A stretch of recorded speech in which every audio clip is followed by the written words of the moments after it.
Evening everyone. आज अपन class करने वाले हैं वर्तों से संबंधित क्षेत्रफल पे, जो कक्षा 10 का प्रश्नावली 11 है। ठीक है, तो अपन पढ़ने वाले हैं वर्तों से संबंधित या वृत्त से संबंधित क्षेत्रफल। ठीक है, इस पे अपन अपनी क्लास करने वाले हैं। तो आज मैं आपको इसके बारे में सभी बेसिक जानकारियां दूंगा, फिर अपन कल प्रश्नावली सोल्व करेंगे। ठीक है, ये आपकी प्रश्नावली 11 रहेगा। ठीक है, कक्षा 10 कक्षा 10। ठीक है, तो सबसे पहले ये आपका वृत्त है, ये वृत्त का केंद्र है और ये हो गया वृत्त की त्रिज्या। ठीक है, तो त्रिज्या रेडियस, ठीक है, अपन आर से डिनोट करते हैं इसको। या अपन ने प्रकार का एक नोक रखा और उसको ऐसे गोल घुमा दिया। आर त्रिज्या यहाँ से इधर भी आर, इधर भी आर, इधर भी आर। ठीक है, तो ये इस वृत्त की त्रिज्या हो गई। और इसका जस्ट डबल ऐसे यहाँ से लेके यहाँ तक जो केंद्र से गुजरती है जीवा, जो जीवा वृत्त की केंद्र से गुजरती है वो क्या कहलाती है? व्यास। व्यास, व्यास को बोलते हैं डायामीटर, डी से लिखते हैं। और व्यास क्या होता है? त्रिज्या का दुगना होता है। ठीक है, व्यास क्या होता है? त्रिज्या का जस्ट डबल होता है ना। तो अगर ये पूरा यहाँ से यहाँ तक केंद्र से गुजरने वाला जीवा वृत्त का व्यास होता है। ठीक है, और ये इस पॉइंट से स्टार्ट करके यहाँ तक पूरा इसका परिमाप हो गया, उसको बोलते हैं परिधि। इसको क्या बोलते हैं? परिधि। और ये जो पूरा एरिया है वो वृत्त का क्या है? क्षेत्रफल। ठीक है, अब इसमें वृत्त के अंदर और भी बहुत सारे क्षेत्रफल हैं। जो वृत्त के क्षेत्रफल के भाग है उनको अपन पढ़ेंगे। ठीक है, आपको और जीवा बता देता हूं सेगमेंट का ना। जीवा वृत्त की परिधि पर स्थित ये दो बिंदु है, मान लो ए और बी, इनको मिलाने वाला रेखाखंड क्या है? वृत्त की जीवा है। ठीक है, कोई भी दो बिंदु है ए और सी, इनको मिलाने वाला रेखाखंड वृत्त की जीवा ऐसी है। ठीक है, ये भी वृत्त की क्या हो गई? जीवा। उसके बाद में स्पर्श रेखा। ठीक है, जो रेखा वृत्त को, मान लो पॉइंट P है और इसको स्पर्श करते हुए यहां से निकल गई। ठीक है, इस पॉइंट पे। ठीक है, तो ये हो गई वृत्त की स्पर्श रेखा। ठीक है, फिर होती है छेदक रेखा।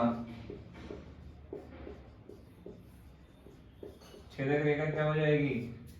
ये वृत्त को दो बिंदुओं पे काटते हुए निकल जाएगी। जैसे ये कोई बिंदु है ना, और ये ऐसे निकल गई, कि P बिंदु से Q पे काटा, R पे काटा।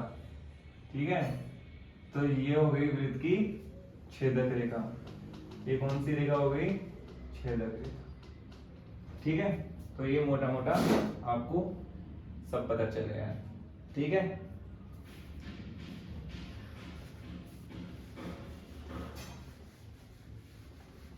दूसरा वृत्ति बनाते हैं।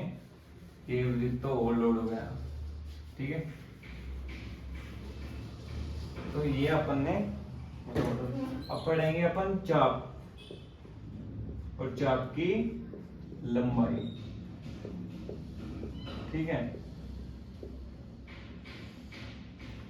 तो ये आपका वृत्त का केंद्र मान के अपन ने प्रकार से ये आर त्रिज्या का क्या बना दिया है?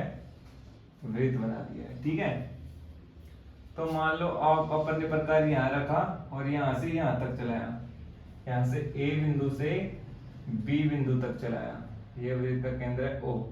ठीक है, ए से बी बिंदु तक चलाया, तो ये हो गया है वृत्त का चाप। ये वृत्त का क्या हो गया है? चाप। ठीक है, और इसकी अगर लंबाई अपन को पता करनी है तो वो होगी चाप की लंबाई। और वो कैसे? पता करेंगे। मान लो ये चाप यहाँ से यहाँ तक आया और इसने कितना कोण बनाया, थीटा कोण बनाया, ठीक है, थीटा कोण बनाया है। तो थीटा कोण बनाने पर ये चाप की लंबाई क्या हो जाएगी, ये अपन को पता करना है, ठीक है। ये वृत्त की क्या है, परिधि। तो इस परिधि का ये एक टुकड़ा है ये चाप, ये लघु चाप हो गया, और ये ए बी लघु चाप हो गया, और ये बी ए ये आपका हो गया दीर्घ चाप, ठीक है। तो इस परिधि में एक तो बन गया लघु चाप और एक बन गया है दीर्घ चाप, ठीक है। अब अपन को इसकी लंबाई पता करना है, ठीक है, चाप की लंबाई। अब देखो एक बिंदु के चारों तरफ कितना कोण बन सकते हैं, कितने भी कोण बनेंगे उन कोणों का योग कितना होगा, 360 डिग्री। तो अगर 360 डिग्री का चाप पूरा घूम जाता है, यहां से लेके वापस यहां आ जाता है, तो चाप भी कहां से, यहां से लेके वापस यहां आ जाएगा, ठीक है। मान लो चाप यहां से होके यहां तक आ जाता है, तो कोण तो कितना बना देगा, 360 डिग्री, और चाप कितना हो जाएगा पूरा, ये वृत्त की परिधि के बराबर, ठीक है। तो 360 डिग्री केंद्र पर अंतरित करने पर चाप की लंबाई कितनी होगी, 2 पाई आर, अच्छे से ये होगी 2 पाई आर। कि अगर चाप यहां से ऐसे यहां से पूरा यहां आके यहां तक घूम जाए, तो ये यहां से घूमेगा और ये वापस ए तक आ जाएगा, तो ये क्या हो जाएगी, परिधि। बी से आएगा वापस बी तक आ जाएगा, तो परिधि। और ये बिंदु के चारों तरफ हो गया कोण कितना हो जाएगा, 360 डिग्री। तो 360 डिग्री अगर केंद्र पे बनाता है प्रकार, तो वो पूरा कितना चाप की लंबाई कितनी तय कर लेगा, 2 पाई आर। तो इसीलिए 1 डिग्री केंद्र पर अंतरित करने पर चाप की लंबाई कितनी हो जाएगी, 2 पाई आर बटे 360। और अपन को निकालना है थीटा। तो थीटा कोण केंद्र पर अंतरित करने पर चाप की लंबाई, ठीक है, कितनी हो जाएगी, 2 पाई आर बटे 360 इंटू थीटा, ठीक है। तो आपका एल चाप की लंबाई क्या होगी, 2 एकम 2 180 पाई आर थीटा बटे 180, ये आपके चाप की लंबाई आ गई है, ठीक है। तो ये आपकी चाप की लंबाई कितनी आ गई, पाई आर थीटा बटे 180। समझ में आया सभी को, ऐसे आप चाप की लंबाई याद रखेंगे, ठीक है, पाई आर थीटा बटे 180 गया सूत्र। इसके बाद में अब आपको लघु चाप की लंबाई आ जाएगी। अगर आपको दीर्घ चाप की लंबाई निकालनी है तो उसको 2 पाई आर में से माइनस कर दो, ठीक है। जब आपको चाप की लंबाई पूछ रहे हैं, मतलब वो आपका उसका मतलब लघु चाप से ही है ना, ठीक है। अब बात करते हैं इस क्षेत्रफल की, ठीक है। तो वृत्त की त्रिज्याओं और उनके संगत चाप से घिरा हुआ क्षेत्रफल, इस क्षेत्रफल को क्या बोलते हैं, त्रिज्यखंड। क्या बोलते हैं, इसको क्या बोलते हैं, त्रिज्यखंड, सेक्टर, ठीक है। तो अब आपको त्रिज्यखंड का क्षेत्रफल ना, एरिया ऑफ सेक्टर, ठीक है, वो कैसे निकालेंगे। अभी अपन को इस पूरे वृत्त का क्षेत्रफल नहीं निकालना है, केवल इन त्रिज्याओं से और इनके संगत चाप से जो घिरा हुआ क्षेत्रफल है उसको पता करना है। ये है लघु त्रिज्यखंड, और ये जो बच गया वो भी देखो, ये चाप है बी है और ये 2 त्रिज्या हैं उनसे घिरा हुआ है, तो ये आपका हो गया दीर्घ त्रिज्यखंड, और ये आपका हो गया लघु त्रिज्यखंड, ठीक है। तो आपको त्रिज्यखंड बोल रहा है तो लघु ही समझना है। फिर अगर आपको लघु त्रिज्यखंड का क्षेत्रफल पता चल जाता है, तो उसको पूरे वृत्त के क्षेत्रफल में से माइनस कर दोगे लघु वाले को, तो ये कौन सा बच जाएगा, दीर्घ तिर्यकखंड का क्षेत्रफल। लघु तिर्यकखंड का क्षेत्रफल यदि आपको पता चल जाता है तो उसको पूरे वृत्त के क्षेत्रफल में से यदि इस वाले को माइनस कर देंगे तो किसका बच जाएगा, ये यहां से लेके यहां तक दीर्घ तिर्यकखंड का क्षेत्रफल। ठीक है, तो लघु तिर्यकखंड का क्षेत्रफल या तिर्यकखंड का क्षेत्रफल हम पता करें क्या होगा। ठीक है, पता करो।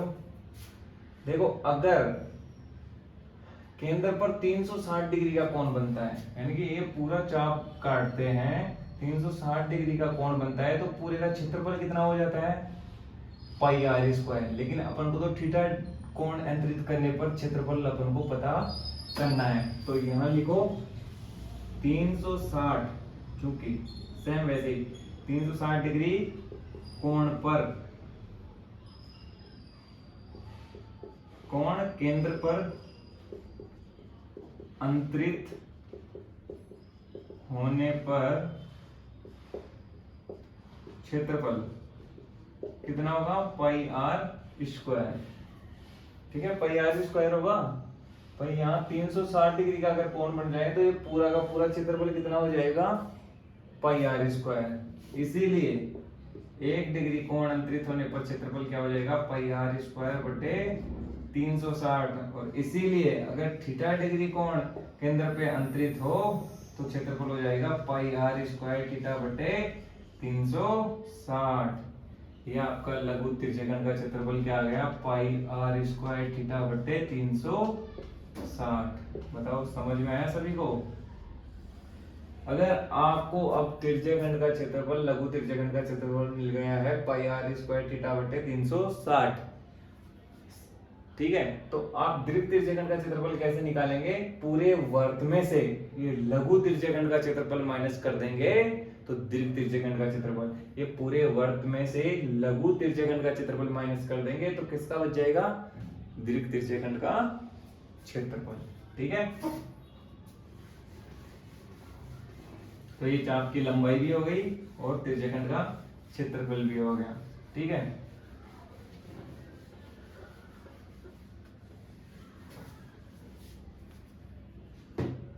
जियो कोड बोलते हैं। ठीक है, सेगमेंट नहीं, सेगमेंट बोलते हैं वृत्तखंड को। अब आ गया वृत्तखंड का क्षेत्रफल। अब वृत्तखंड क्या होता है वो आप देखिए, ये वृत्त है, ये इसकी त्रिज्या है r। ठीक है, ये चाप हो गया मान लो ए बी। ठीक है, ये ओ वृत्त का केंद्र है, तो ये भी r होगी वृत्त की त्रिज्या, और इन दोनों को मिला दिया जाएगा तो ये वृत्त की क्या होगी, जीवा ए बी।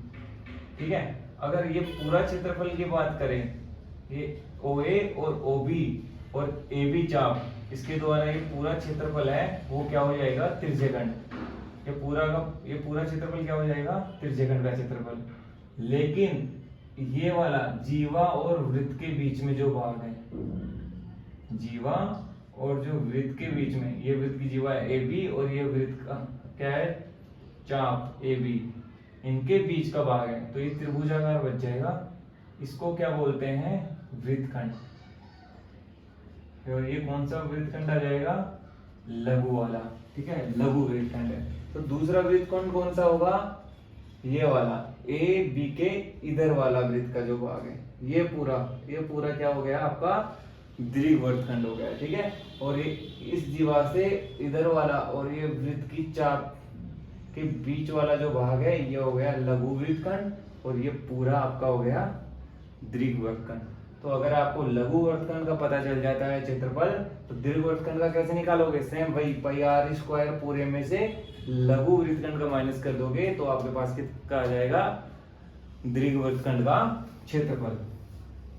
तो अभी निकाले लघु वृत्तखंड का क्षेत्रफल क्या होगा, ये पूरा ओ ए बी, ये क्या है, त्रिज्यखंड है पूरा का पूरा। अगर इस त्रिज्यखंड के क्षेत्रफल में से इस त्रिभुज का क्षेत्रफल माइनस कर दे, लघु त्रिज्यखंड का क्षेत्रफल इसमें से माइनस कर दे त्रिभुज ओ ए बी का क्षेत्रफल। तो अपने पास जो बचेगा इस पूरे त्रिज्यखंड में से ये त्रिभुज वाला माइनस कर दें, तो अपने पास जो बचेगा वो किसका क्षेत्रफल हो जाएगा? लघु वृत्तखंड का क्षेत्रफल। मान लो यहाँ केंद्र पर अंतरित कोण कितना है? थीटा। ठीक है,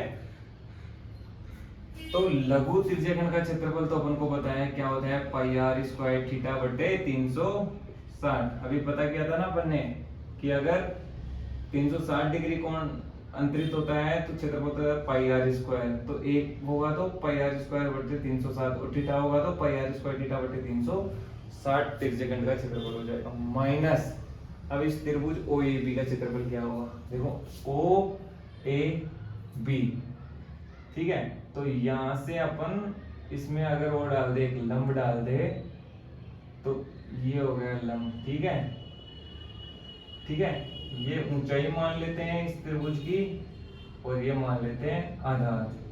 लेकिन ये दोनों तो अपने पास दे नहीं रखे हैं। क्या क्या दे रखा है? एक तो ये दे रखी है आर, इधर भी ये दे रखी है आर। ये पूरा थीटा था, लमसम विभाजित किया तो ये कोण भी आधा आधा हो गया। ये हो गया थीटा बाई 2, ये भी हो गया थीटा बाई 2। ठीक है, और इसको मान लेते हैं सी। ये क्या हो गया है? सी। तो त्रिभुज ओएबी में देखेंगे अब ये दो छोटे त्रिभुज हो गए हैं। ठीक है, तो इसको क्या लिख सकते हैं? त्रिभुज ओसीबी प्लस त्रिभुज ओसीए का क्षेत्रफल। ठीक है, ये दोनों छोटे छोटे त्रिभुजों का क्षेत्रफल तो दोनों सेम है। ये एक भुजा आर है, ये आर है, ये लमसम विभाजक है तो आधी ये हो गई, आधी ये हो गई, और ऊंचाई दोनों की सेम है।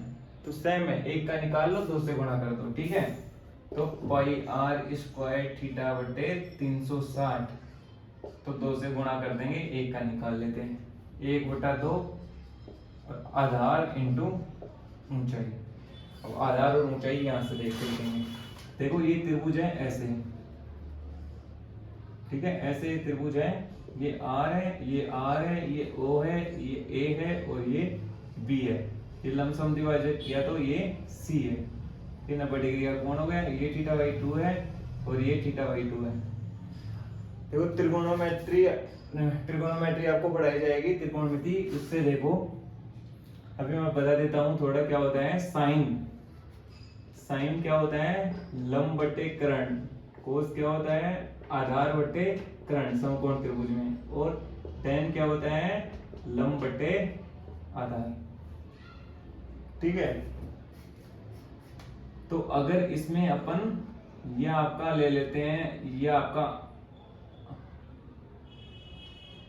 आधार हो गया, ठीक है, और ये आपका क्या हो गया है? लंब। ये क्या हो गया? आधार, और ये क्या हो गया है? नहीं, 90 डिग्री और कोण इधर है तो ये तो हो गया आधार, और ये क्या हो गया आपका? लंब। इधर भी कोण और 90 डिग्री है तो ये हो गया आपका आधार, ये हो गया लंब, और ये है कर्ण। ठीक है, तो आप देखो ये लंब, लंब कितना आ जाएगा? लंब कितना आ जाएगा? तो साइन थीटा बाई 2, लंब अपन को निकालना है, और कर्ण कितना है? आर। तो ये लंब आ गया sine theta by 2 R, R sine theta by 2। ऐसे ही अगर आधार का करें तो कोस, कोस थीटा बाई 2, आधार अपन को निकालना है, और कर्ण कितना है? आर। तो आधार आ गया आर कोस थीटा बाई 2। ठीक है, तो ये इसमें रख दो। पाई आर स्क्वायर थीटा बटे 360 माइनस यहां से हो गया 2 इंटू 1/2, ऐसे रख लो इसको। आधार है, आधार आपका आ गया आर कोस थीटा बाई 2, और ऊंचाई आपकी आ गई आर साइन थीटा बाई 2। ठीक है, ये आ गया। अब इनको मिटा देता हूं। ठीक है, जो अपन ने निकाल लिए हैं उनको मिटा देता हूं। ठीक है, और त्रिकोणमिति में एक चीज और पढ़ोगे आप, 2 sine theta cos theta equal to होता है साइन 2 थीटा। ठीक है, 2 sine theta cos theta equal to होता है साइन 2 थीटा। तो यहां देखो 2 sine theta cos theta, theta की जगह थीटा बाई 2 है। यहाँ क्या है 2 sine theta by 2 cos theta by 2 है। तो ये क्या हो जाएगा साइन 2 और थीटा की जगह क्या है थीटा बाई 2, तो ये हो जाएगा साइन थीटा। ठीक है, तो आगे इसको सोल्व करो। पाई आर स्क्वायर थीटा बटे 360 minus 2 sine theta cos theta तो अलग हो गया, ये बच गया 1/2। ये आर से गुणा हुआ तो आर स्क्वायर, और ये 2 साइन थीटा कोस थीटा क्या हो गया है साइन थीटा। तो ये आ गया आपका लघु वृत्तखंड का क्षेत्रफल।